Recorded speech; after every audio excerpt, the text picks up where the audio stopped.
Hello എല്ലാവർക്കും നമസ്കാരം. പുതിയൊരു വീഡിയോയിലേക്ക് സ്വാഗതം. നമുക്കിന്ന് ഈ വീഡിയോയിലൂടെ സെർച്ച് മോഡൽ ഇൻ എക്കണോമിക്സ് എന്താണെന്ന് മനസ്സിലാക്കാം. അതായത് ഈ വീഡിയോയിൽ പറയുന്ന ഇതാണ്: അൺഎംപ്ലോയിഡ് ആയിട്ടുള്ള ആൾക്കാർ എന്ത് ചെയ്യും? തൊഴിൽ അന്വേഷിക്കുകയും പിന്നെ ഫേംസ് തൊഴിലാളികളെ കിട്ടാൻ വേണ്ടി അന്വേഷിക്കുകയും ചെയ്യും. അങ്ങോട്ടും ഇങ്ങോട്ടും ഒരു അന്വേഷണമാണ് നടക്കുന്നത്. എന്നാൽ ഇവർ തമ്മിൽ ഒരു ഫ്രിക്ഷൻ മൂലം ഈസി ആയിട്ട് ആ ഒരു പ്രോസസ്സ് നടക്കുന്നില്ല. അപ്പോൾ ആ ഒരു ഇവർക്ക് രണ്ട് ഇടയിൽ നിൽക്കുന്ന ആ ഒരു ഫ്രിക്ഷനെ പറ്റിയാണ് ഈ സെർച്ച് മോഡൽ ഇൻ എക്കണോമിക്സിൽ പറയാൻ പോണത്. നമുക്ക് വിശദമായിട്ട് മനസ്സിലാക്കാം. വീഡിയോയിലേക്ക് കിടക്കാം. Search model in macroeconomics. The search model in macroeconomics explains how unemployed workers search for job. ഞാൻ നേരത്തെ പറഞ്ഞു unemployed workers എന്തിനു വേണ്ടി സെർച്ച് ചെയ്യും? ജോബ് തൊഴിലിന് വേണ്ടി സെർച്ച് ചെയ്യും. And how firms search for workers. അവർ അതായത് ഫേംസ് തൊഴിലാളികൾക്ക് വേണ്ടി സെർച്ച് ചെയ്യും. പിന്നെ അതായത് ഈ മോഡൽ ഹൈലൈറ്റ് ചെയ്യുന്നതാണ് the frictions that prevent immediate matching in the labour market. അപ്പോൾ ഇവർ തമ്മിലുള്ള ഒരു ഇമ്മീഡിയറ്റ് ഉള്ള മാച്ചിങ്, അങ്ങോട്ടും ഇങ്ങോട്ടും സെർച്ച് നടക്കുന്നുണ്ട്, പക്ഷേ അവർ അങ്ങോട്ടും ഇങ്ങോട്ടും മാച്ച് ചെയ്യുന്നില്ല. അതായത് അവരുടെ ആ സെർച്ച് മാച്ച് ചെയ്യുന്നില്ല, ഒരു ഫ്രിക്ഷൻ അവിടെ വരുന്നുണ്ട്. അപ്പോൾ ഇതാണ് ഈ മോഡലിൽ എക്സ്പ്ലെയിൻ ചെയ്യുന്നത്.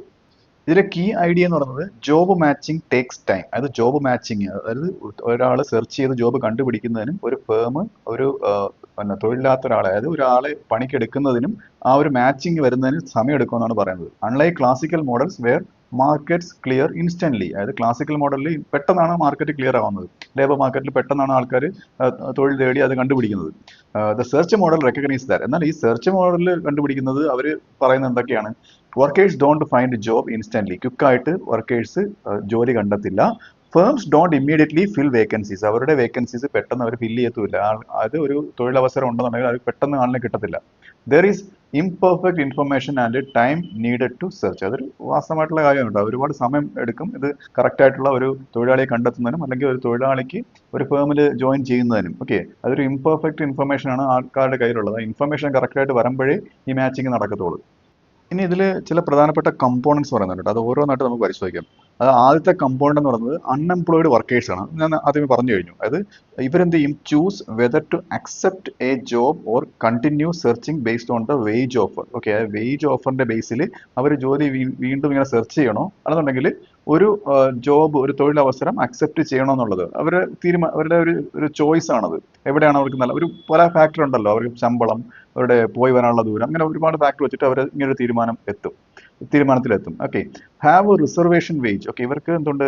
അൺഎംപ്ലോയിഡ് വർക്കേഴ്സിന് റിസർവേഷൻ വേജ് ഉണ്ട്. എന്ന് വെച്ച് കഴിഞ്ഞാൽ the minimum wage they are willing to accept. Okay, എനിക്ക് ഇത്ര രൂപ കിട്ടിയാലേ, അതിന് മിനിമം എത്ര ശമ്പളം ഉണ്ടെങ്കിലേ ഞാൻ ജോലിക്ക് കയറത്തുള്ളൂ. ഇങ്ങനെ ഒരു നിശ്ചയം ഈ അൺഎംപ്ലോയിഡ് ആയിട്ടുള്ള വർക്കേഴ്സിന് ഉണ്ടാവും. അടുത്തത് ഫേംസ് ആണ്. അതായത് ഫേംസ് എന്താണ് ചെയ്യുന്നത്? പോസ്റ്റ് ജോബ് വേക്കൻസീസ് അവർ പോസ്റ്റ് ചെയ്യും. Decide how much wage to offer to attract suitable ആയിട്ടുള്ള വർക്കേഴ്സിനെ അട്രാക്ട് ചെയ്യുന്നതിന് വേണ്ടി എത്ര ശമ്പളം ഓഫർ ചെയ്യണം. അതാണ് ഫേംസിന്റെ ജോലി. അടുത്തെന്ന് വെച്ചാൽ മാച്ചിങ് ഫംഗ്ഷൻ ആണ്. ഈ രണ്ടുപേരുടെ കാര്യങ്ങൾ തമ്മിൽ, ഫേമിന്റെയും അൺഎംപ്ലോയിഡ് വർക്കേഴ്സിന്റെയും ആ ഒരു മാച്ചിങ് നടക്കുന്നത്. Describes how unemployed workers and job vacancies come together to form matches. എങ്ങനെയാണ് ഇത് മാച്ച് ചെയ്യുന്നതാണ് ഇത് എക്സ്പ്ലെയിൻ ചെയ്യുന്നത്. ഓക്കെ, എ കോമൺ ഫോം എന്ന് പറയുന്നത് M is equal to M of U V ആണ്. അതായത് ഇവിടെ എം എന്ന് പറയുന്നത് നമ്പർ ഓഫ് മാച്ചസ് ആണ്. ഈ നമ്പർ ഓഫ് മാച്ചസ് എന്ന് പറയുന്നത് ഏതിന്റെ ഫംഗ്ഷൻ ആണ്? അൺഎംപ്ലോയിഡ് വർക്കേഴ്സിന്റെയും ജോബ് വേക്കൻസിയുടെയും. U unemployed workers, V job vacancies. ഇതിന്റെ ഒരു ഫംഗ്ഷൻ ആയിട്ടാണ് നമ്പർ ഓഫ് മാച്ചസ് വരുന്നത്. അടുത്തത് ഫ്രിക്ഷണൽ അൺഎംപ്ലോയ്മെന്റിന്റെ ഒരു എക്സിസ്റ്റൻസ് ആണ്. എന്ന് വെച്ച് കഴിഞ്ഞാൽ even in A healthy economy ആണെങ്കിൽ കൂടി, ഹെൽത്തി എക്കണോമി എന്ന് വെച്ചാൽ അത് എന്താണ്? തൊഴിലവസരങ്ങളുണ്ട്, ആൾക്കാർ ഏബിൾഡ് ആയിട്ടുള്ള പേഴ്സൺസ് ഉണ്ട്.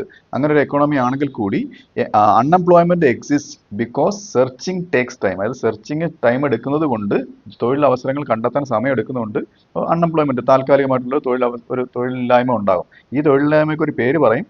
അതാണ് ഈ ഫ്രിക്ഷണൽ അൺഎംപ്ലോയ്മെന്റ് എന്ന് പറയുന്നത്. ഈ ജോബ് സെർച്ച് നടക്കുമ്പോഴത്തേക്ക് അവർ ആ ടൈം പീരീഡിൽ തൊഴിലില്ലാതെ വരുന്ന ഒരു അവസ്ഥ. ഇനി നമുക്ക് എങ്ങനെയാണ് ഈ മോഡലിന് പ്രാധാന്യം വരുന്നത് നോക്കാം. Why the search model matters. ഇത് കാര്യം എന്ന് വെച്ചാൽ it helps explain why unemployment can exist even when jobs are available. മനസ്സിലായില്ലേ? ജോബ്സ് അവൈലബിൾ ആണെങ്കിലും അൺഎംപ്ലോയ്മെന്റ് എങ്ങനെ ഉണ്ടാവുന്നു, അതൊരു പ്രശ്നമാണ്. അതുകൊണ്ട് ഇത് ഇമ്പോർട്ടന്റ് ആണ്.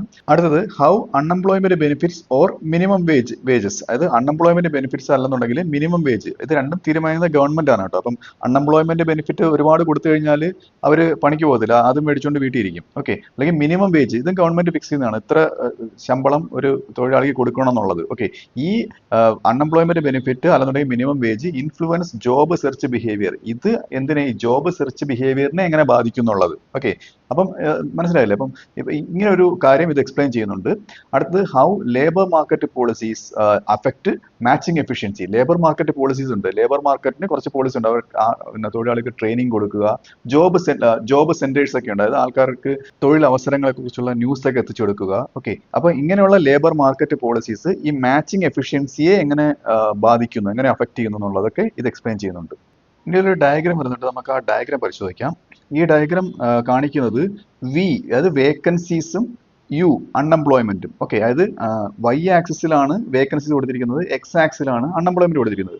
ഇത് രണ്ടും തമ്മിലുള്ള ഒരു റിലേഷൻഷിപ്പാണ് കാണിക്കുന്നത്. അപ്പൊ ഏത് വരുന്ന സന്ദർഭത്തിൽ ബെവറേജ് കർവും ജോബ് ക്രിയേഷൻ ലൈൻസ് ഒക്കെ വരുന്ന സന്ദർഭത്തിൽ ഇത് തമ്മിലുള്ള റിലേഷൻഷിപ്പ്. അപ്പൊ എന്താണ് ഈ beverage curve, job creation lines ഒക്കെ നോക്കാം. അതായത് ഈ ഡയഗ്രാം എക്സ്പ്ലെയിൻ ചെയ്യുന്ന ഇതാണ്, എങ്ങനെയാണ് ലേബർ മാർക്കറ്റ് ഫ്രിക്ഷൻസിൽ ചില ചേഞ്ചസ് ഉണ്ടാവുമല്ലോ. നേരത്തെ പറഞ്ഞ പോലെ ലേബർ മാർക്കറ്റിലെ ഫ്രിക്ഷൻസിൽ ചില പോളിസികൾ കാരണം ചേഞ്ച് ഉണ്ടാകുമ്പോഴത്തേക്ക് അത് ഇക്വിലിബ്രിയം അൺഎംപ്ലോയ്മെന്റിനെയും വേക്കൻസീസിനെയും എങ്ങനെ ബാധിക്കുന്നു, അതാണ് ഇത് കാണിക്കുന്നത്. ഇനി ഞാൻ നേരത്തെ പറഞ്ഞ ബെവറേജ് കർവ് പരിചയപ്പെടാം. അതൊരു 2 കർവ് ഉണ്ട്, സോളിഡ് ആയിട്ടുള്ളതും ഉണ്ട്, ഡാഷ്ഡ് ആയിട്ടുള്ള കർവും ഉണ്ട്. ഓക്കെ, അതായത് ഈ ബെവറേജ് കർവ് കാണിക്കുന്നത് ഇൻവേഴ്സ് റിലേഷൻഷിപ്പ് ആണ്. അതായത് ഒന്ന് കൂടുമ്പോൾ ഒന്ന് കുറയുന്നു എന്നുള്ളത് ബിറ്റ്വീൻ ഏത് തമ്മിലുള്ള അൺഎംപ്ലോയ്മെന്റും വേക്കൻസി തമ്മിലുള്ള ഒരു ഓപ്പോസിറ്റ് റിലേഷൻഷിപ്പ് ആണ് കാണിക്കുന്നത്. അതുകൊണ്ടാണല്ലോ ഡൗൺവേർഡ് സ്ലോപ്പിംഗ് ആയിട്ട് നിൽക്കുന്നത്. നമുക്ക് ബേസിക് എക്കണോമിക്സ് അറിയാവുന്നവർക്ക് അറിയാം. ഓക്കെ, അടുത്തത് ലെഫ്റ്റ് വേർഡ് കർവ്, അത് സോളിഡ് ആയിട്ട് നിൽക്കുന്ന ആ ഡോട്ട് അല്ലാതെയുള്ള കർവ് റെപ്രസെന്റ് ചെയ്യുന്നത് ഫ്യൂവർ ഫ്രിക്ഷൻ ആണ്. അതായത് ഫ്രിക്ഷൻ കുറവായിട്ടുള്ള ഒരു എക്കണോമിയുടെ കാര്യമാണ് ഈ സോളിഡ് ആയിട്ടുള്ള ആ ഒരു ബെവറേജ് കർവ് കാണിക്കുന്നത്. അതായത് പെട്ടെന്ന് ജോബ് മാച്ചിങ് നടക്കുന്നുള്ളത്.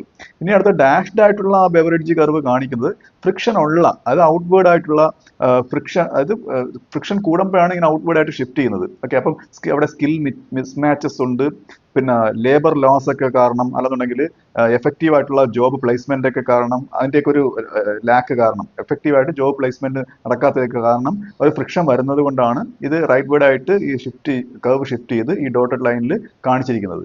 ഇതിലെന്ന് പറയുന്നത് ഈ ബെവറേജ് കർവിൽ മേലോട്ടും താഴോട്ടും ഒരു മൂവ്മെന്റ് ഉണ്ടായി കഴിഞ്ഞാൽ ഒരു സൈക്ലിക്കൽ ചേഞ്ച് ആണ് കാണിക്കുന്നത്. മനസ്സിലായില്ലേ?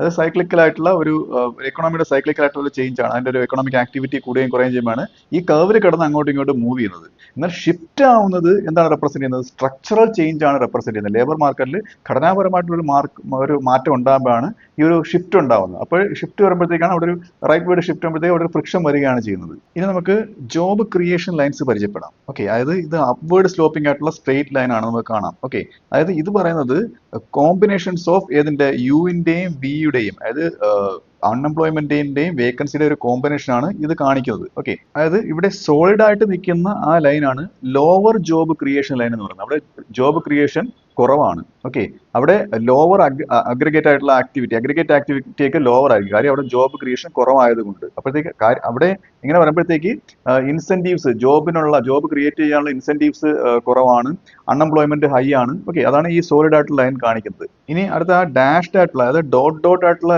ലൈൻ എന്ന് പറയുന്നത് അപ്പർ ജോബ് ക്രിയേഷൻ ലൈൻ ആണ്. ഓക്കെ, അതായത് എക്കണോമി കൂടുതൽ മോർ ഫ്രിക്ഷൻ ഉള്ള ഒരു ഭാഗമാണ് ഈ ഡോട്ടഡ് ആയിട്ടുള്ള ലൈൻ കാണിക്കുന്നത്. ഓക്കെ, അതായത് സെയിം ആയിട്ടുള്ള വേക്കൻസി, അതായത് വി എന്ന് പറയുന്നത് വേക്കൻസീസ് സെയിം ആണെന്നുണ്ടെങ്കിലും അൺഎംപ്ലോയ്മെന്റ് ഹൈ ആയിരിക്കും. ഓക്കെ, എന്തുകൊണ്ടാണ്? സ്ട്രക്ചറൽ ആയിട്ടുള്ള ഇൻഎഫിഷ്യൻസീസ് ഉള്ളത് കൊണ്ട് ഈ ഡോട്ടഡ് ലൈനിൽ അൺഎംപ്ലോയ്മെന്റ് ഹൈ ആയിരിക്കും. അതായത് ഇതിന്റെ രത്ന ചുരുക്കം ഞാൻ പറയാം. ഇതിൽ നമുക്ക് കാണാം ആ ഇന്റർസെക്ഷൻ, ബെവറേജ് കർവും ജോബ് ക്രിയേഷൻ ലൈനും തമ്മിലുള്ള ഇന്റർസെക്ഷൻ താഴേക്ക് വരുന്തോറും ആ യു എന്ന താഴെ എക്സ് ആക്സിൽ അൺഎംപ്ലോയ്മെന്റിന്റെ അടുത്ത് താഴെ ഒരു റെഡ് ലൈൻ ഇട്ടിട്ട് ഒരു ആരോ മാർക്ക് കാണിച്ചിരിക്കുന്നില്ലേ? അതായത് അൺഎംപ്ലോയ്മെന്റ് കൂടുന്നതാണ്. അതായത് ഫ്രിക്ഷൻ കൂടുന്തോറും അതിന്റെ ഇൻഎഫിഷ്യൻസി കൂടുന്തോറും അൺഎംപ്ലോയ്മെന്റ് കൂടി വരികയാണ്. അതാണ് ആ ഇന്റർസെക്ഷൻ കാണിക്കുന്നത്. അതായത് എക്കണോമിയിൽ ജോബ് സെർച്ച് ഉണ്ടാകുമ്പോഴത്തേക്ക് ഒരു ഫ്രിക്ഷൻ ഉണ്ടാകുന്നു. ആ ഫ്രിക്ഷൻ ഉണ്ടാകുന്നതിനനുസരിച്ച് അൺഎംപ്ലോയ്മെന്റ് ഇക്വിലിബ്രിയം മാറി വരുന്നു. ഓക്കെ, ആ ഇന്റർസെക്ഷൻ മാറി വരികയും അൺഎംപ്ലോയ്മെന്റ് കൂടുകയും ചെയ്യുന്നു. ഇതാണ് ഇതിൽ നിന്ന് പ്രധാനമായിട്ട് മനസ്സിലാക്കേണ്ടത്. അപ്പോൾ ഈ വീഡിയോ നിങ്ങൾക്ക് മനസ്സിലായെന്ന് വിശ്വസിക്കുന്നു.